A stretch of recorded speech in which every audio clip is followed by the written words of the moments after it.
everyone, welcome to Small Model Car.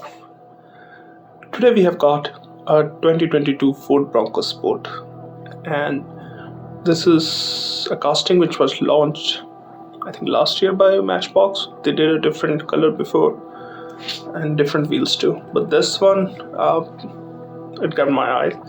The paint and the wheel combo looks nice on this one, so I had to get one. Just to be clear, it's Bronco Sport, not the full-size Bronco. So let's open it up and see how does it look. So let's talk about the first thing that caught my eye, the paint and the wheel combination. It looks really nice. The green paint has got some flakes in it, and the golden wheel, they look like beadlock wheels, and they kind of really match well with the paint, the dark green paint. So I think people gonna like this paint and this wheel combo. And apart from that, let's see what other details are there. You've got detailed headlamp, Bronco written on the grill, DRs.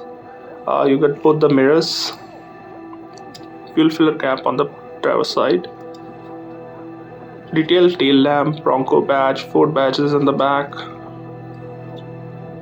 The stop is plastic. It's separate from the metal body on the bottom, but it has got nice details like the roof rails, the crossbars, the sunroof and everything. Sorry, there might not be a sunroof, but shark fin antenna, the rear wiper. So overall it looks really nice, and I think people are gonna appreciate what Hot Wheels has done with the paint and the wheel combo, and also the Matchbox has done with the paint and wheel combo, and also the details which are on it. I might have the other color. If I do, I will try to make a small video with that too, just to compare how does both of them look, or maybe share some pictures on my Instagram. Well, I think there's going to be more colors coming out because it's a fairly new casting, so yeah, well, you might want to get this looks good. That's all from my side. Thank you for watching.